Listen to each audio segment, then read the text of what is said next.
Hello, everyone. Welcome to the Spiritual Relationship Podcast. My name is Ken Hanneman, and this is my wife, Dr. Anno here. Today's topic is protecting each other's dignity. And I think it's a really very important topic because, like I've seen, people who can't stand when someone close to them is being disrespected or their country is disrespected or their religion is disrespected, they will stand up and die for that. But when you talk about protecting each other's dignity, especially in a family, you might find that within the family, people tend to say and do things that, and over years, that might come off as joke or not meaning what you say, but it does affect the self-respect or the pride in self, is self-worth of each other. On the one hand, we help each other, Mhm. and on the other hand, too, we can tear each other down without realizing we're doing it. So Pardon this me. topic of protecting each other's self-dignity, I think, is the greatest expression of love. I love that. Uh, uh, Yeah, I want to say something about this too because this is something I never saw growing up in no relationship. I never saw anyone protecting somebody's dignity. I know Ken's going to define dignity. I wrote down a little definition for myself. Dignity in a relationship means, or protecting somebody's dignity means that I'm making sure that the other person doesn't feel a loss because of the circumstance. So, for mm, instance, I have a very strange example of this. I hope it's okay to give it, but I yeah, will. No, but I went on a job interview once and it was for a nursing job. And I was having my monthly situation, feminine monthly thing going on. And while I was sitting there in my suit, everything perfect, I had it leak through the clothes onto the chair. I was absolutely mortified. So this is important because this is dignity, right? Like I could really physical dignity. I was absolutely mortified. I felt terrible. But the woman who I was interviewing with is a nurse, mhm, okay? There was no way I could feel bad. mm, The way she was being with me mm, removed any possibility of me feeling bad about this. mm, It wasn't just what she said, but it was how she was being with me. yeah, And that's a nursing thing. Like we learn about that too. But so that's an example. Like I remember feeling on the receiving end of that, it was like she took away the possibility of me feeling bad. yeah, And to me, that's what protecting each other's dignity means. yeah, I'm going to make sure that you don't feel bad. right, That's my job to make sure that he doesn't feel bad to the best of my ability. I mean, at least not for right, me, you know, that I know his weaknesses or I know his soft spots. He knows mine. I'm protecting them, right. not only from out there, but from me. Like, right? I'm a human. Anybody, look, anybody could do something at any time. Protecting somebody's dignity, protecting each other's dignity means that you're keeping a very close eye on your behavior and your Mm, feelings and your attitudes, yeah, and you're going to make sure that they don't feel bad. It's something that I never saw growing up, never. Not in yeah, my family, not with friends on it. No, anytime anybody had a weakness, it was fair game. yeah, yeah, right. Anybody went after it. Yeah, people make jokes out of people's mistake or And not only always whatever. jokes, but Mm, sometimes mean feelings. Or mm, one time I remember I was a singer. I remember going for an audition, and I remember hearing that the other people that were also going for the audition were actually plotting a way to get me to get upset so that I was like, how could anybody think like that? But mm, anyway, whether it's joking or whether it's insensitivity or whether it's actual plotting to hurt somebody, yeah, that's all going on right now. It's And not, this insensitivity and joking, like I remember being like, if you have a physical attribute that is unusual or something, people would make a nickname about it or something like exactly. that. So you're Yeah. constantly being reminded, and Mm. then you feel bad. Maybe you'll take it like, oh yeah, ha ha ha. But inside, do you really feel like it's funny? No, other people are taking advantage of you. Yeah. Talking about nicknames, the way we grew up, if you made a mistake, Oh, people give you a name based yeah. on that. And be surprised that name sticks with you for the rest of your life. Of course. So it's like you're constantly reminded about one particular mistake or something mishap or whatever We're happened. laughing about it because Yeah. obviously there is some fun that can come out of that. There is Mm. some fun that can come out of that. But I'm going to say right now, and maybe you'll agree with this, it's not spiritual. It's not. It's definitely not, because spirituality is about nonviolence. We say that the supreme religion of nonviolence, you Mm. don't want to hurt anybody. So you Yeah. have to learn this thing that we play around with, oh, poking each other. Ha ha, isn't that funny? Isn't that funny? Ha. And we're all Mm. like laughing. So on some level, it is fun. I mean, let's face it. Yeah. I mean, On some level, you could take a and joke. a lot of the comedians, that's how they make Of their money, right? course. But on a deeper level, is it Mm. helping me to feel content with myself or dignified or self-respect? Absolutely not. Yeah. And in a world where everybody is struggling to express themselves, or they're trying to be self-actualized, if you want to say that, it's essential that, especially in your home, that you are at least creating an environment where everybody feels comfortable and feel like they understand the power of love or stability in the times of challenges. Mm. Because in a family you're going to be going through all kinds of struggles, maybe, and ups and downs, and the kids are growing up, and then you want them to be greater than who you are. You want your children to do better. So you can't do that by always attacking them or Making demeaning fun of them, them or making something. fun. Yeah. And be careful. Is it not more important that rather than saying something in jest and joke that is demeaning, and then later on you have to apologize and say, I didn't mean that, rather than actually saying something Positive. that Like just positive, say the that's actual meaningful. thing. Yeah. Can I share something about us? Mm. Like, if it's okay, I'm going to call you out and I'll try to call myself out too. But when we first got together, like as a couple, he had that joking thing. Yeah. Like he had Right. that, a little bit of that joking thing. And I made it clear that's not going to happen with me. Right. I was sensitive to it from my past and I didn't want it in my home. You know what I mean? So he Mm. stopped. I mean, that's one way of protecting my dignity. If I'm sensitive to it and I expressed I'm sensitive to this, I don't like this, he stopped it. Right.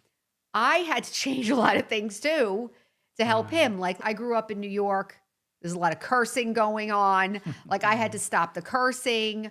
I had to, not because of him, but his sensibility helped me to uplift my behavior. My sensibility helped him to uplift his Right. behavior. Yeah. That's what we can do for each other. That's what. Right. But you don't miss joking around, do you? Oh no, not. Right. I don't miss cursing. I mean, Actually, I find that that sort of let me do a little bit of searching and realizing, wait, my vocabulary has been really very limited based mm, on your cultural upbringing or whatever. And there's so many other options. There's so many different words, or there's so many different things that is available to you that you can use, all because you grew up a certain way, speaking a certain way, whatever the jargon is. Why you have to stick to that when it is making you feel ordinary, when you can actually speak differently in a way that uplifts somebody else, or bring out the good in them, or make them think about themselves in a different way.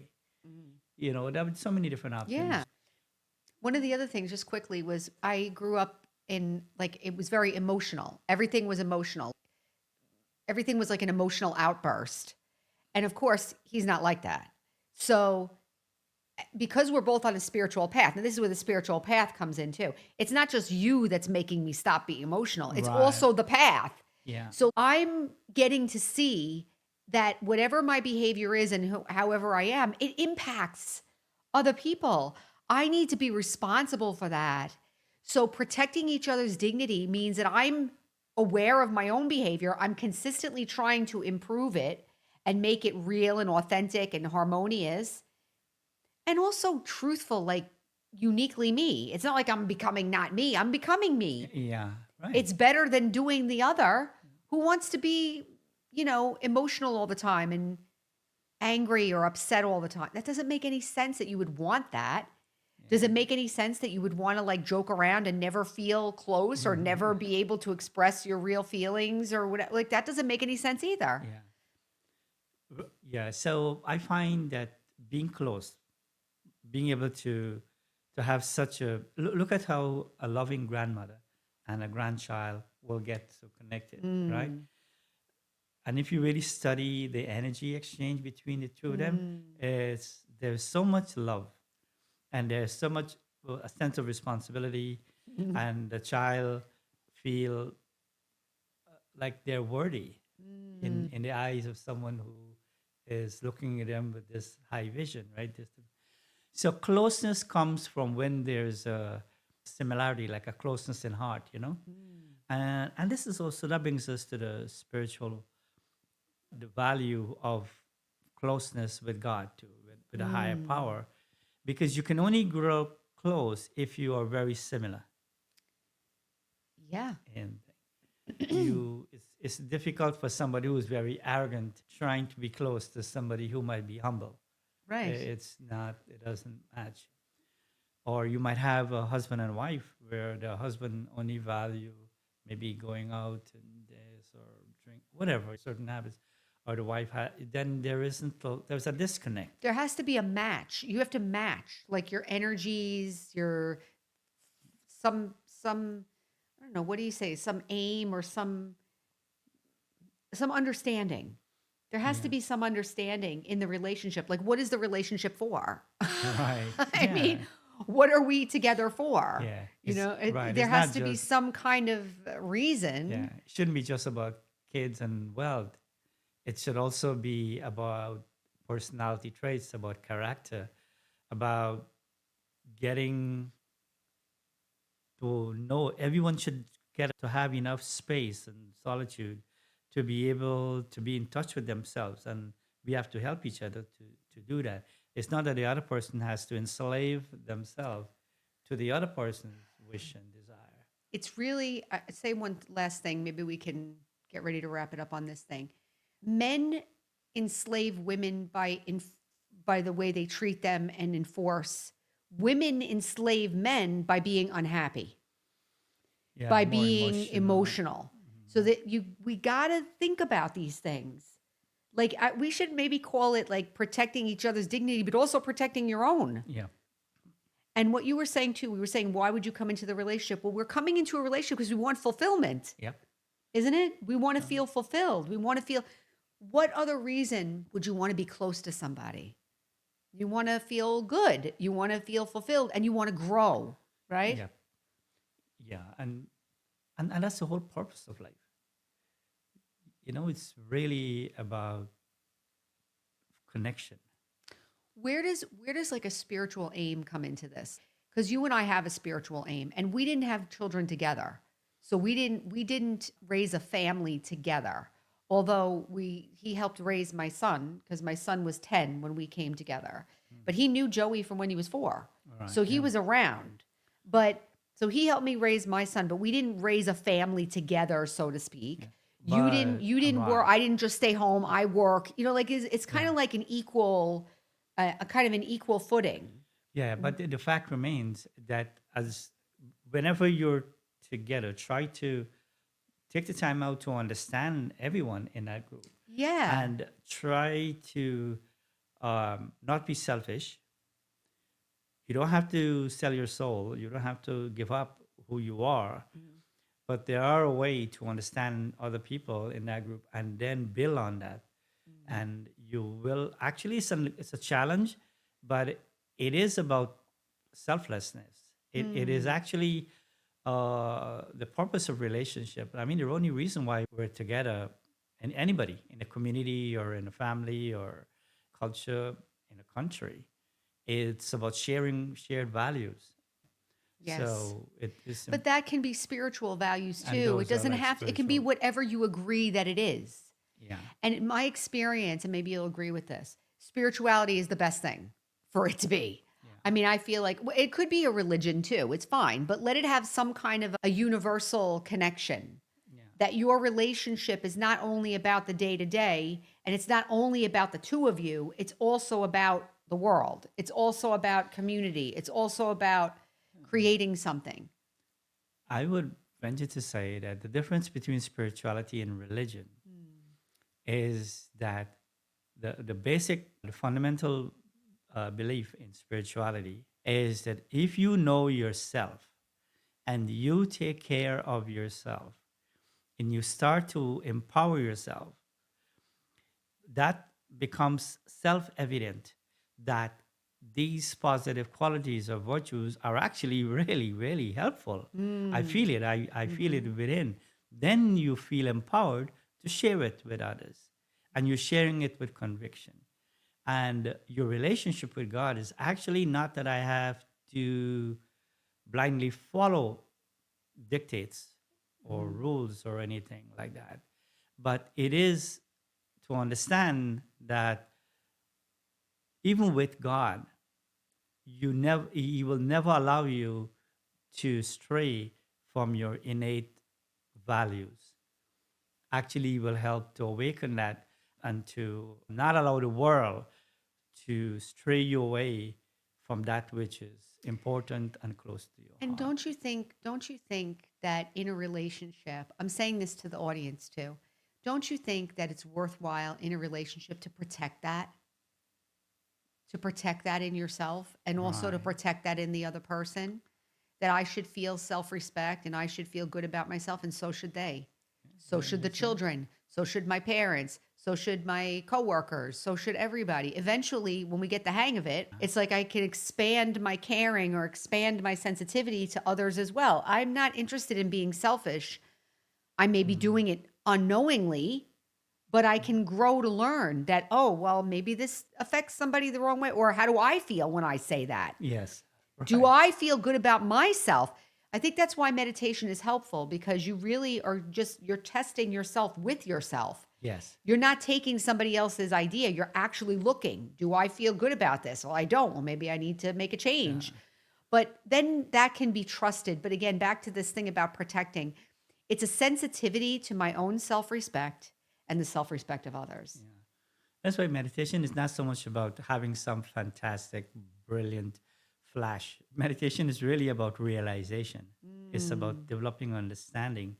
It's actually about about knowing yourself at a deeper level and being able to develop an intellect that allows you to choose things that are more in line with your happiness and your growth and your self esteem. And isn't that what we all want? Isn't that what we really all want? So, should we leave it there? Yes. I Yes. think that's a Thank lovely you. conversation. I hope that you can cherish the relationships that you have. And maybe if you want to make some adjustments to make them even more valuable and more uplifting to you and everyone else. I So, agree. thank you very much. And we'll Thank see you you all. next time. Okay. Bye bye. Bye bye.